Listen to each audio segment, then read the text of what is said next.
زوليت ما تسمع مساء الخير. Good afternoon.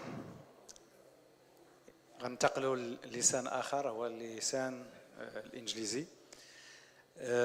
هذه جلسة متميزة لأن في الحقيقة خارج الجامعة نفتقد لجلسات بالإنجليزية.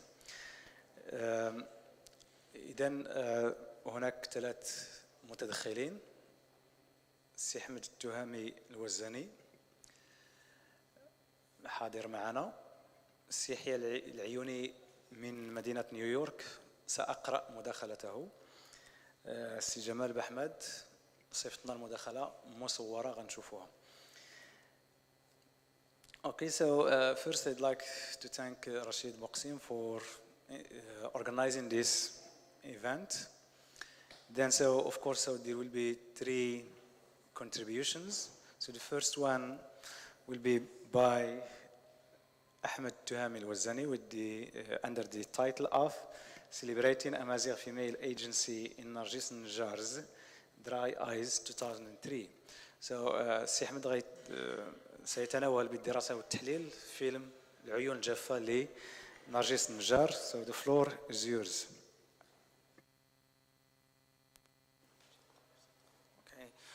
First of all, I'm very delighted today to be here in Sidi. This is my first time here. I would like to thank the organizing committee for the tremendous effort they have invested in organizing this academic cultural event. First, to be honest, I was hesitating because it's a bit too long for me, too long a distance to come here to this part of the country. But thanks to Mr. Rashid's Moqsim and you say motivation and encouragement, I have been able to make it here. So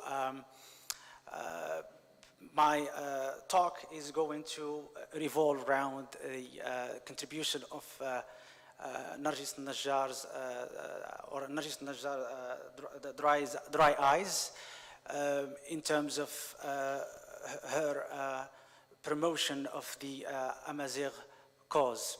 So the title of the talk is Celebrating Amazighe Female Agency in Narjiss Nejjar's Dry Eyes, and the outline that I'm going to be that I'm going to abide by is first I'm going to provide a historical context, then I'm going to talk about the because of time constraints. Mr. Moqsim told me that we don't have that time to, as we say, to cover all the axes of the presentation. So I'm going to move straight forward to talk about the mechanisms that were deployed by Narjiss Nejjar in promoting the Amazighe Women's Agency.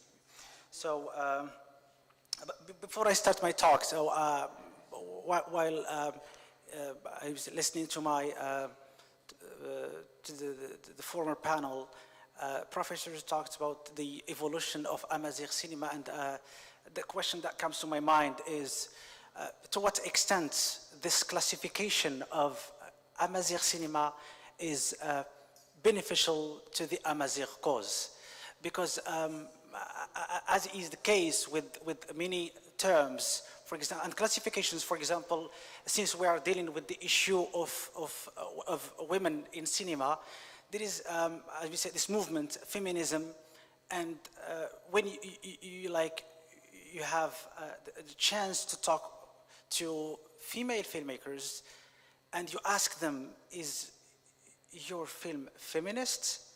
So they hesitate a bit and they say, no, it is meant, yes, it defends women's rights, it promotes women's agency, but it's not that feminist.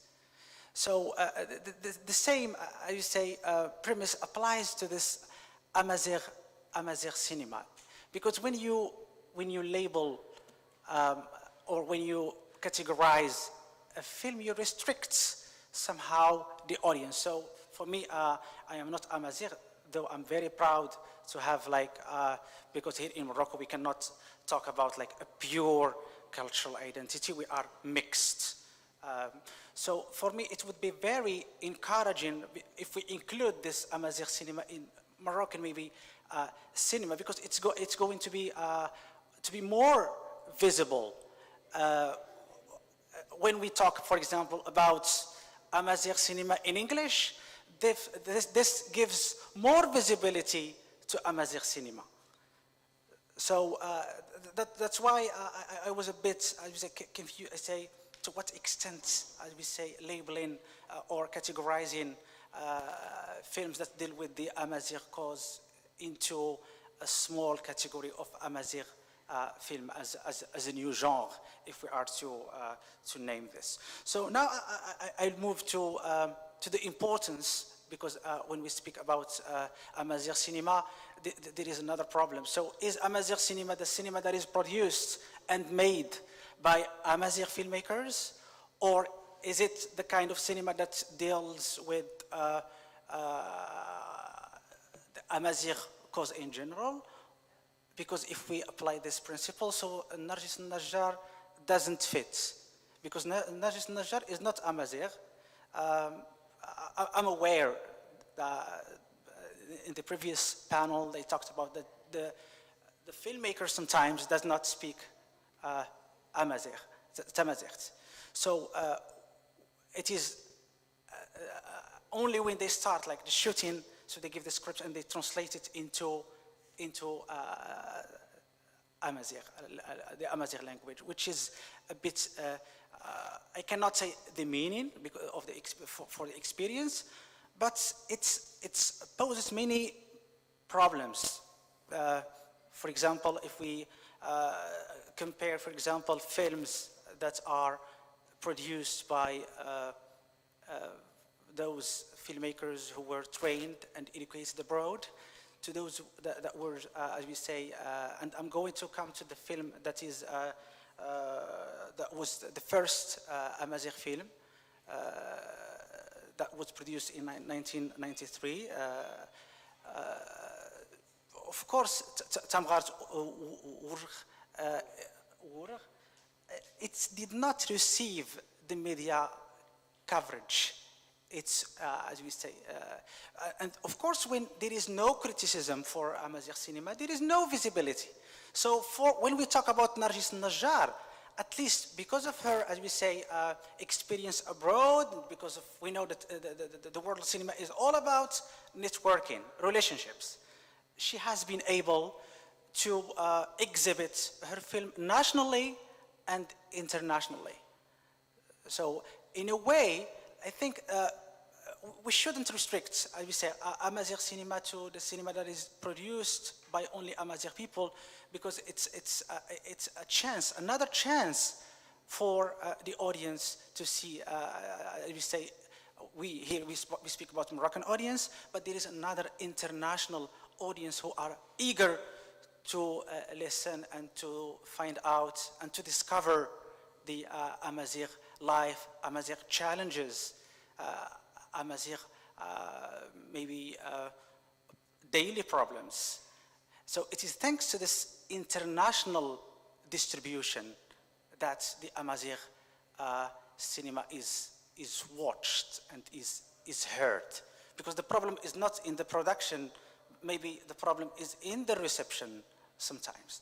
So I'm going to move to the second part of the presentation. So I'm going to talk about the mechanisms that were used by Narjiss Nejjar, and the first of which is the use of the Amazigh language.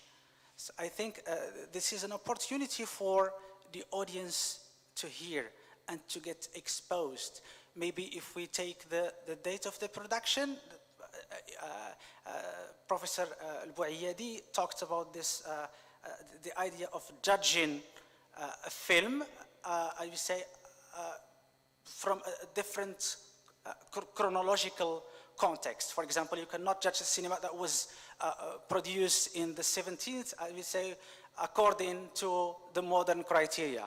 No, it's the same. So shooting in the Amazigh language was a chance for us, and we know that just promoting the Amazigh language in public media outlets was very fruitful and beneficial to the Amazighe because after all, even the ear of the audience gets familiarized with this language, because we're not used to hear Amazighe or Tamazighe in our public channels. So the film was an opportunity for us to get familiarized, okay, with Tamazighe. The other mechanism is the setting.